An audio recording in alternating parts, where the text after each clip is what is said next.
Hello! Welcome back to Steve's Corner. September 2024, the month in review.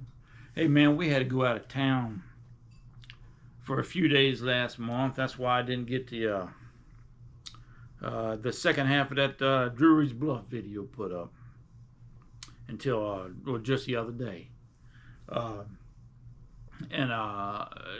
We had some stuff going on for about a week or two there, and I wasn't able to get to all the happenings that happened in September. We had a lot of them, man. It was a historic month, man. It really was, man. I mean, I think it started out, you had that school shooting. That boy went in that school there and shot them people. What did he kill? 4 or 6 of them? 4 of them, I think he killed. You know, I mean, there's just no answer for something like that, man. You know? Yeah. But you look at that guy, man, both his parents are in jail now. I mean, it's just a screwed up family. You know, what gets me is it's the first time something like that happens, all they want to talk about is getting rid of guns. And the way I look at it, the gun ain't the problem. It's that nut holding that sucker. You know, the gun just what it's supposed to do.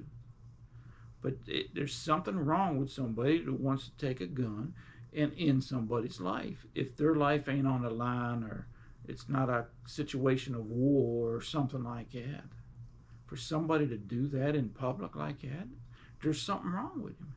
They need to. The only way to stop it is to take care of the mental illness problem that we have in the U.S. You know, that's the way I look at it, man. It's, you know, to me, it's no different than running over somebody with your car or drunk driving. They don't take the car away. They fix what's wrong. Look how big of strides they've done with the, you know, DUI, Moms Against Drunk Driving, or whatever it was. It's rare that you hear anybody having accidents with drunk driving anymore because they policed it so well. They need to do the same thing with mental illness. It seems like people are having more mental problems now than they ever had before. You know, if they could do something about that, those shootings like that would come down. And the gang violence, man, you know, for some reason, you know, first thing people want to do anymore is grab a gun and shoot somebody to solve a problem. Now, how you stop it, man, heck, I don't know. But they need to have some people, you know, considering that stuff instead of jumping on the guns first off. Because criminals don't care whether it's legal to own one or not. You know, that's his. You know, he's committing a criminal act to begin with. So, you know, and not only that, nowadays, man, you can 3D print them guns. You know, you get one of them machines. So I mean, it's going to be hard to stop the guns out there, and it's going to be hard. You're never going to confiscate them. I don't care what you say. There's no way you'll ever be able to confiscate all guns. Well, I don't know, man. I guess, I mean, it'd have to be a really drastic measure in order to be able to do that, to get them all off the street. That'd be darn near impossible, man. 300 and some million people in the country. No telling who's got what. You know. I don't know, man. But then not only that, they had another one right after that, and then they had what did they have? A bunch of scares going into schools and stuff. We even had them around here. And they closed schools down or whatever. It's just gotten crazy.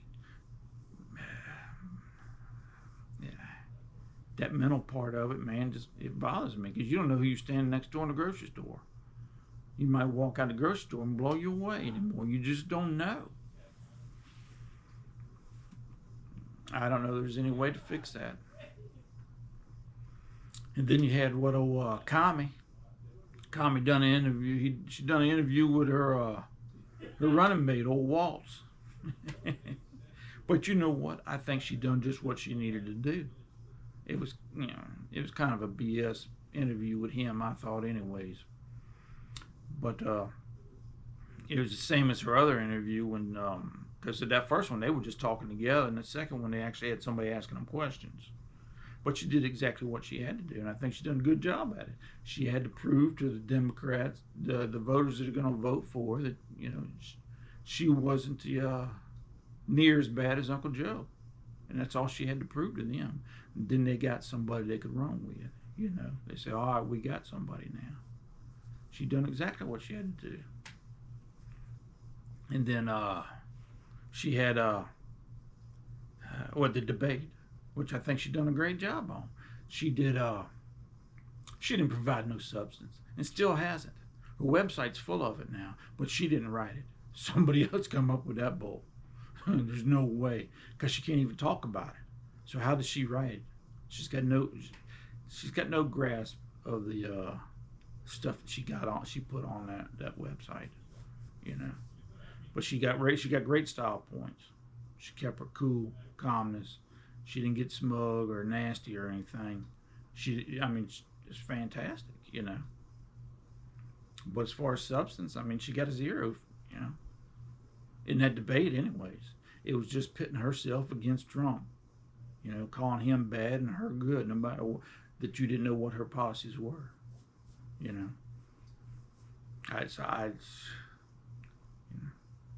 But, hey man, I think Tim Walz might be a pretty good fella to hang out with, play a few games of pool with, or pitch some shoes with. But as far as leading the country, I think he'd be a sorry person to lead the country. I don't think I'd vote for him because of that. But Kamala, she's just an empty shirt, man. I don't see where she can handle the job. I just don't. And then you had Trump had another assassination attempt against him. Twice in one race like that. That's unheard of, man. I kind of question that though. That Secret Service guy saw a muzzle in between some bushes. That's hard to do, man. I can't say that it didn't happen. I would have never saw it, I can tell you that. But, he was probably looking for it. So, he was able to see something I never would have saw. But it's a good thing he did. Because that guy had a direct bead on him, man. Oh, he had to come up that last fairway. Terrible. Good thing it didn't happen. It's just awful. People got to grab a gun the first time they got any problems and want to solve it. It's just crazy. So, and now we got this storm coming, man. I remember it's been years ago, man. It was in the early 2000s. Isabel come through here. It was category 1 there. Ain't near like this sucker here. This sucker here is dangerous, and it means business. It's going to cause a lot of flooding up as it goes north. Just terrible. But, it tore this place up. Isabel did, man. We were out of power for weeks, man. It was awful. Trees down everywhere. My neighbor right over yonder had a tree fall on their house. My little lady used to live back over in here. There was about 25 acres they had back here in the woods there. They had a house. They had a tree on all 4 sides of their house during that thing. I think it cost them almost $100,000 to have all them trees removed from the yard back in there that had fell in front of driveways and paths and over the house and everything. It was, I think they said Virginia had something almost, was it 2,300, 2,400 power poles that were snapped back then? They didn't have enough power poles in the country. They had to make more of them just so we could get power back. It was unreal. I couldn't imagine going through a Ford like them guys down there did. No. We ran out of Nags Head one time. We were down there on vacation one time. They had one approaching. I packed everybody up and we took off, man. I ain't playing with that mess, man. Mother Nature is dangerous, man. Don't play if you ain't got to. Get the heck out the way if you can. If it's possible at all, get out the way and let it do its damage and come back. But it was a terrible month, man. It was a heck of a month. But anyways, we'll be back to the regular scheduled programming come Monday. But But y'all take care of yourselves. We'll talk with y'all later.